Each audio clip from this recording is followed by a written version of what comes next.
हर रोज एक नई कहानी देखने के लिए चैनल को सब्सक्राइब करें और बेल आइकन दबाना ना भूलें।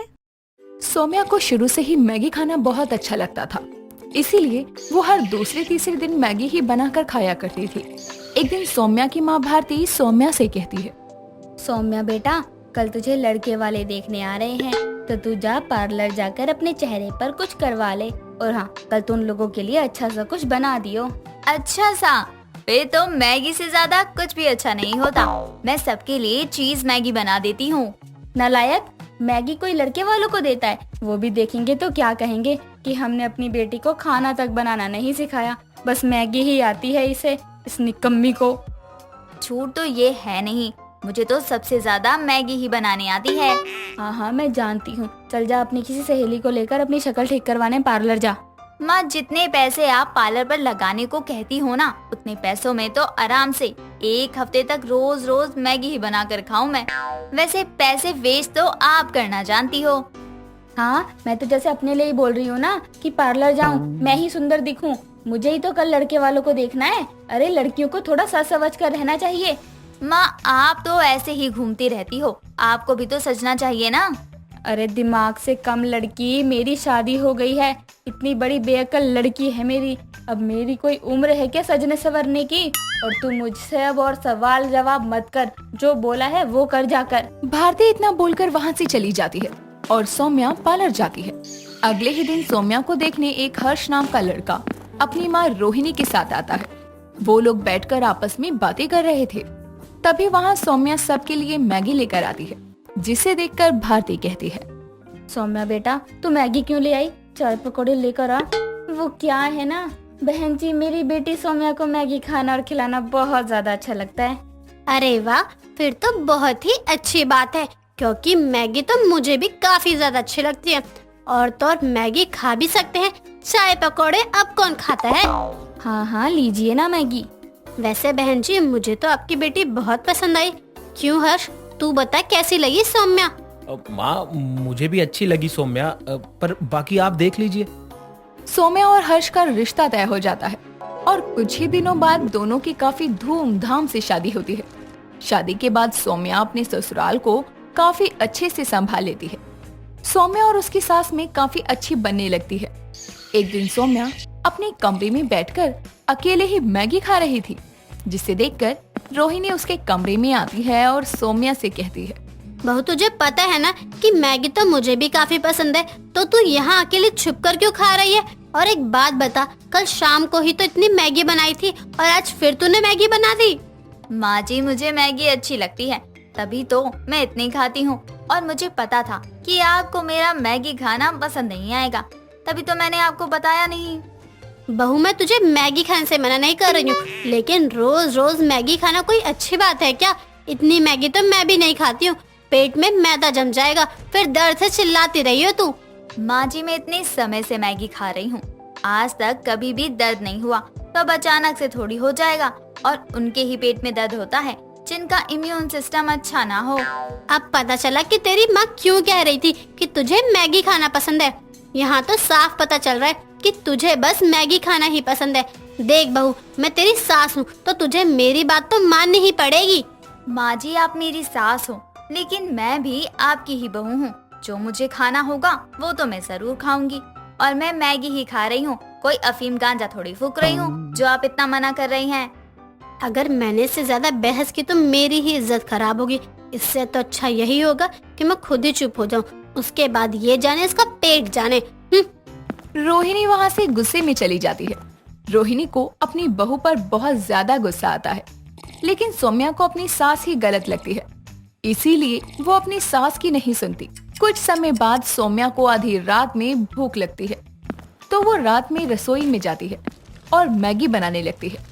बर्तनों की आवाज को सुनकर हर्ष की आंखें खुलती है और वो दबे पांव अपनी माँ के कमरे में जाकर धीरे से आवाज में कहता है, माँ, रसोई से बर्तनों की आवाज आ रही है, लगता है घर में कोई चोर आया है।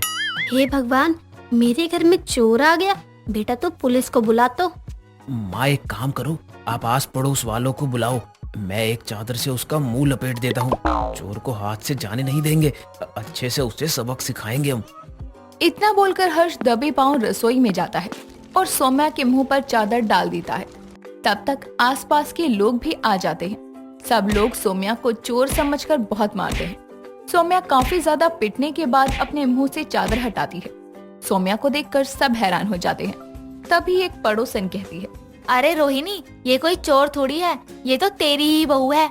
तू अपनी बहू को चोर क्यों बना रही है? मैं कहाँ चोर बना रही हूँ? अरे आप लोग मुझे क्यों मार रहे हैं? मैं कोई चोर लगती हूँ क्या आपको? अरे लेकिन तुम रसोई में क्या कर रही थी? अरे हमें बार बार रसोई से आवाज आ रही थी, तो हमें लगा कि कोई चोर आ गया है, इसलिए बस हमने मारना शुरू कर दिया। और इतना मारा कि अब तो रोहिणी की बहू को कोई अपने हॉस्पिटल में भी भर्ती ना ले।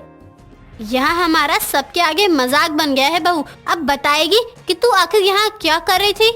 माँ जी, मैं तो यहाँ मैगी बना रही थी। वो क्या है ना, मुझे बहुत जोर से भूख लग रही थी और खाने में सब्जी रोटी थी जो कि मुझे बिल्कुल पसंद नहीं, बस इसलिए मैं मैगी बना रही थी। आधी रात को तुझे मैगी ही खानी थी? अरे अब सब लोग रुक क्यों गए हो? मारो इसे, तभी अकल आएगी इस बेअक्ल लड़की को। अरे कितनी बार बोल चुकी हूँ मैं कि इतनी मैगी मत खाया कर। रोहिणी सौम्या को और ताने दे देती है, लेकिन अब भी सौम्या मैगी खाने से नहीं बाज आती और वो ऐसे ही मैगी खाती रहती है। धीरे धीरे कुछ दिन निकलते हैं। सौम्या एक दिन रसोई में मैगी बना रही थी, तभी ऊपर से एक छिपकली उसकी मैगी में गिर जाती है और मर जाती है। जब सौम्या की नजर उस पर जाती है तो वो बोलती है, ओहो, अब ये छिपकली को भी अभी ही गिरना था। मेरे पास तो दूसरा पैकेट भी नहीं है। काम करती हूँ, इस छिपकली को निकाल कर ही फेंक देती हूँ। कौन सा मैगी खराब हुई होगी। सौम्या मैगी में से उस छिपकली को निकालकर फेंक देती है, जिसके बाद वो मैगी खा लेती है। मैगी खाने के बाद सौम्या आराम से अपनी सास के साथ टीवी देख रही थी। तभी सौम्या को बेचैनी सी होने लगती है और वो अपनी सास को कहती है, माँ जी, मुझे कुछ ठीक नहीं लग रहा। क्या हुआ बहू, तू ठीक तो है ना? रुक, मैं तेरे लिए पानी लाती हूँ। रोहिणी रसोई में पानी लेने जाती है और जब वो पानी लेकर आती है तो देखती है कि सौम्या जमीन पर पड़ी है और उसके मुंह से सफेद झाग निकल रहा है। ये देखकर रोहिणी डर जाती है और तुरंत एम्बुलेंस को कॉल करती है। कुछ देर में सौम्या को हॉस्पिटल ले जाया जाता है, जहां हर्ष भी आता है। थोड़ी देर में डॉक्टर सौम्या का चेकअप करके हर्ष और रोहिणी को बोलता है, देखिए, आप सही समय पे अपनी बहू को हॉस्पिटल लेके आ गई। इन्होंने कोई जहर वाला पदार्थ खा लिया है, जिस कारण से इनकी ये हालत हो गई। मैंने इन्हें इंजेक्शन दे दिया है, अभी वो खतरे से बाहर हैं। कुछ देर में उनको होश आ जाएगा, फिर आप लोग उनसे मिल सकते हैं। ये सुनकर हर्ष और रोहिणी हैरान रह जाते हैं। थोड़ी देर बाद सौम्या को होश आता है और जब हर्ष उसका हाल पूछता है तो सौम्या जवाब देती है, जी हर्ष जी, अभी मैं ठीक हूँ, लेकिन मुझे हुआ क्या था? बहू, तूने कुछ जहरीली चीज खा ली थी क्या, जिससे तेरा ये हाल हुआ? ऐसा भी क्या खा लिया था बहू तूने? माँ जी, मुझे माफ कर दीजिए। लेकिन क्यों बहू, बता तो आखिर क्या बात है? माँ जी, मैंने मैगी खा ली थी जिसमें छिपकली गिर गई थी। मुझे लगा इतना कुछ नहीं होगा, लेकिन अब जब मेरी ये हालत है तो मुझे मेरी गलती का एहसास हो रहा है। जिसके बाद सौम्या सारी बात बताती है और ये वादा भी करती है कि सौम्या आगे से कभी मैगी को हाथ तक नहीं लगाएगी। रोहिणी और हर्ष सौम्या की बात सुनकर उसे माफ कर देते हैं, क्योंकि उन्हें पता था इतने बड़े कांड के बाद सौम्या दोबारा ऐसी गलती करने से पहले 100 बार सोचेगी।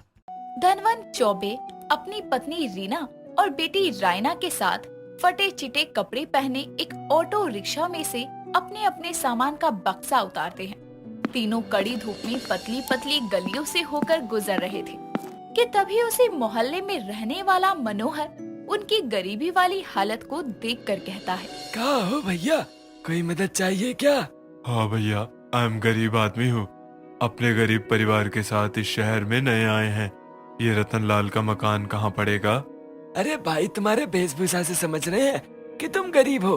कैसा फटा चिटा रफू किया हुआ कपड़ा पहने हो, काफी तंगी में चल रहे हो। कोई नहीं, हम बताते हैं रतन लाल का मकान का पता।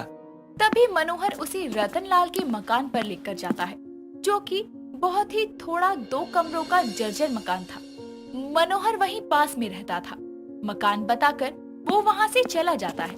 तीनों अपना अपना बक्सा उठाए उस मकान में जाते हैं और उसकी बेटी रायना वहाँ पड़ी एक खाट पर बैठ जाती है और खुद से हाथ को हवा करते हुए कहती है, इस मकान की हालत तो हम गरीबों से भी फटीचर है। हम यहाँ रह तो पाएंगे ना? अरे रहना ही पड़ेगा यहाँ, नहीं रहेंगे तो कहाँ जाएंगे। और ऐसे पसर के बैठ मत, पानी पी और घर में पहले झाड़ू लगा। तुम दोनों काम करो, मैं थोड़ा सुस्ता लेता हूँ। क्यों? क्योंकि ये गरीब आदमी थक गया है मिसेस भागवान। इस गरीब की आत्मा को टेक अ रेस्ट दो। दोनों उसे घूरती हुई सफाई में जुट जाती है। शाम तक घर की सफाई कर दोनों नहाने जाती हैं। ऐसे ही 2 दिन गुजर जाते हैं। एक रोज धनवंत पीने के पानी मांगता है तो रायना पानी निकालने के लिए मटके का ढक्कन हटाती है तो मटके में पानी नहीं था। तभी धनवंत कहता है, अरे मैंने पानी मटके से मंगवाया है, कुएं से नहीं। इतनी देर क्यों लग रही है? एक काम करो, आप कुएं से ही पानी मंगवा लो, क्योंकि मटके में तो पानी है नहीं। पानी नहीं है, पीने का पानी भी नहीं है। बताओ, जाइए दुकान से खरीद कर ले आइए। रीना बोल ही रही थी कि तभी बाल्टी लिए वहाँ मनोहर की पत्नी सुनीता आती है और उसकी बात सुनकर कहती है, हाय दैया, आप लोग पीने का पानी खरीद कर पीते हैं? ये लेडीज कौन है? हाय दैया, भाई साहब को तो अंग्रेजी भी आती है। अरे हम लेडीज नहीं, सुनीता हैं, मनोहर जी की पत्नी। यहाँ 2 गली छोड़ कर रहते हैं। हमारे एजी ने आपके बारे में बताया तो हम आप लोगों से मिलने चले आए। ये बकेट, मेरा मतलब बाल्टी लेकर? अरे हाँ, आप लोग यहाँ पर नए हैं तो आप लोगों को कैसे पता होगा। यहाँ पर हफ्ते में 2 बार पानी का टैंक आता है और हम गरीब लोग वहीं से पानी भरते हैं पीने का। अच्छा हुआ आपने बता दिया, वरना देखिए ना, दुकान से पानी खरीदने के चक्कर में हम गरीब तो लूट ही जाते। कोई बात नहीं, अब हम तो बता दिए ना, तो बाल्टी लेकर चलिए टैंकर से पानी भरने की लाइन लगाने। हाँ हाँ राइना बिटिया, आंटी के साथ। तभी रायना पास पड़ी बाल्टी उठाए सड़ा सा मुंह बनाए सुनीता के पीछे चल पड़ती है तो देखती है कि पानी भरने के लिए बहुत लंबी लाइन लगी है। काफी देर इंतजार करने के बाद उसका नंबर आता है पानी भरने का। वो अपना पानी भरने के लिए बाल्टी रखने जा ही रही थी, तभी मोहल्ले की एक लड़ाकू काकी आकर पानी भरने के लिए अपनी बाल्टी लगा देती है। ये देखकर वो गुस्से में कहती है, What the hell is this? Sunita aunty, कौन है ये? ओ गरीब की औलाद, अंग्रेजी बोलती है। मैं मोहल्ले की काकी हूँ। हाँ तो क्या लाइन लगाए बिना पानी भरोगी? इतनी देर बाद तो मेरा नंबर आया है। ओ नहीं चिड़िया, मैं तो ऐसे ही पानी भरती हूँ। आज तो तेरे लिए पानी की किल्लत होगी। हाँ ओ काकी, मैं चाहूँ ना तो अभी खड़े खड़े ऐसे पानियों की टंकियों की ना लाइन लगवा दूँ। ओहो, ये क्या बोल गई रायना? काहे, जल मंत्री तुम्हारा चचा लगता है का? अरे ये गरीब नहीं, फेकू गरीब है। गरीबी की हालत में पगला गई है। ले ले पानी भर ले। तभी वो पानी भरकर सुनीता के साथ घर आती है और जाते ही जोर से पानी की बाल्टी को पटक देती है। समय बीतता है। धनवंत का परिवार उस जर्जर से मकान में गरीबी के दिन गुजार रहा था कि एक रोज उसके घर के सामने एक बड़ी सी गाड़ी रुकती है जिसमें से चमचमाती हुई साड़ी पहने एक औरत और उसका बेटा निकलता है और दोनों धनवंत के घर जाते हैं। उन्हें देखकर धनवंत कहता है, अरे मिसेस भागवान, बिटिया को लेकर आओ, लड़के वाले आए हैं। आइए आइए, हम गरीब के घर में आपका स्वागत है। तभी वो दोनों को बैठने के लिए कुर्सी दे देता है और रीना रायना को लेकर बाहर आती है और दोनों को पानी देते हुए कहती है, लीजिए, हम गरीब तो आपको खाली पानी ही दे सकते हैं। कोई नहीं बहन जी, आप लोग गरीब हैं तभी तो मैं आपके घर पे आई हूँ रिश्ता लेकर, क्योंकि हमेशा से ही मेरी एक इच्छा थी, किसी गरीब घर की लड़की को ही मैं अपने घर की बहू बनाऊं। हाँ, और मेरी किस्मत अच्छी थी कि मुझे एक गरीब लड़की से ही प्यार हुआ।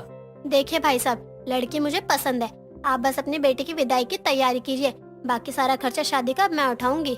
बहन जी, आपने तो इस गरीब का दुख ही हर लिया। धन्य भाग्य हमारे जो आपने इस गरीब की बेटी को अपनी डॉटर इन लॉ बनाने के लिए सेलेक्ट किया। सोहम ने बताया कि आप घरों में नौकर का काम करते हैं।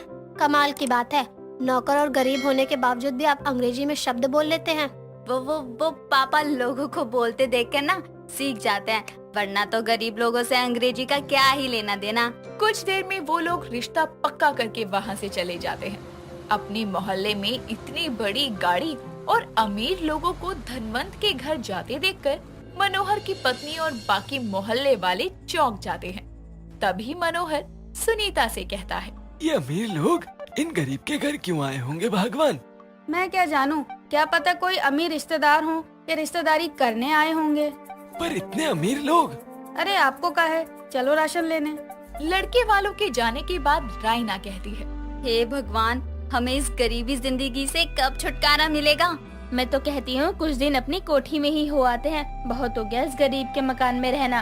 हाँ, वहाँ जाकर बाहर से कुछ अच्छा सा खाने को ऑर्डर करेंगे, क्योंकि शादी की तारीख पक्की होने तक का समय तो है ही हमारे पास। हाँ सही कहा। उनकी ये सारी बातें खिड़की पर खड़े मनोहर और सुनीता सुन लेते हैं, जो राशन लेने की जगह उनके घर आ रहे थे। उन्हें कुछ समझ में नहीं आता, लेकिन कुछ गड़बड़ जरूर लगती है। अगले दिन धनवंत का परिवार घर में ताला लगाए चले जाते हैं, तो मनोहर सुनीता भी उनका पीछा करते हैं। कुछ देर में वो एक धनवंत के परिवार को बड़ी सी कोठी में घुसते हुए देखते हैं। वो भी उस कोठी वाले घर में चले जाते हैं, तो देखते हैं कि इतने आलीशान घर में वो सभी आराम से बड़े से सोफे पर बैठे हैं। ये देखकर मनोहर और सुनीता दंग रह जाते हैं। तभी मनोहर दरवाजे पर नॉक करता है और उन दोनों को देखकर धनवंत सोफे से जमीन पर बैठ जाता है। अरे मनोहर भैया, यू कमिंग हियर कैसे? अयो दादा, तुम गरीब की कोठी है। नहीं तो, अरे मैं यहाँ का मालिक नहीं हूँ, नौकर हूँ। वो आज मालिक घर पर नहीं है, तो इन दोनों को भी यहाँ ले आया। पर तुम यहाँ कैसे? अरे हमको क्या आप लोग बुड़बक समझे हैं क्या? अरे हम शुद्ध गरीब हैं। आप लोगों के जैसे नकली और कोठी वाले गरीब नहीं हैं। वो बोल ही रही होती है कि तभी सोहम भी वहाँ आता है। कुछ देर में उसकी माँ माला भी वहाँ आती है, जो इस घर में रायना के परिवार को देखकर बहुत हैरान थी। तभी रायना कहती है, सोहम, तुम आंटी को भी साथ ले आए? नहीं यार, मुझे नहीं पता माँ यहाँ कैसे आई। अच्छा हुआ कि मैं सोहम का पीछा करते हुए यहाँ आ गई, वरना तो मुझे पता ही नहीं चलता किसी गरीब की कोठी भी हो सकती है। नहीं बहन जी, आप गलत समझ रही हैं। हम गरीब हैं, लेकिन अनोखे गरीब हो जिसके पास इतनी बड़ी कोठी है। अरे कैसे झूठे आदमी हो यार तुम। हम गरीब समझकर तुमको मोहल्ले में रहने में मदद किए, तो तुम बस कीजिए। हाँ, नहीं है हम गरीब, और ये कोठी जैसा घर हमारा ही है। आंटी, ये सब हमने आपकी वजह से किया है। मेरी वजह से? हाँ माँ, मैं और रायना एक दूसरे से बहुत प्यार करते हैं, लेकिन आपकी गरीब लड़की को ही अपनी बहू बनाने की इच्छा के चलते रायना ने अपने परिवार को हमारी शादी के लिए गरीब बनने पर मजबूर किया, और वहाँ उस जज्जर से मकान में गरीबी में पूरा 1 महीना बिताया। अगर ऐसा नहीं करते तो हम एक दूसरे को खो देते। हाय दैया, प्रेम में गरीब हो गए, बताओ। हाँ बहन जी, देखिए जो है यही है। अपनी बच्ची की खातिर हमने ये किया। देखिए अब आपको मेरे 1 महीने की गरीबी की कसम, मान जाइए इनकी शादी के लिए। सभी सोहम की माँ से विनती करते हैं, तो वो रायना के गरीबी के झूठे नाटक के लिए उसे माफ कर देती है। साथ ही धनवंत मनोहर से भी झूठ बोलने के लिए माफी मांगता है, और फिर सभी उस गरीब की कोठी में बैठकर आराम से चाय पीते हैं। दोस्तों, अगर आपको ये कहानी पसंद आई तो इसे लाइक करें, शेयर करें और कमेंट करके बताएं कि कहानी में आपको सबसे अच्छा क्या लगा।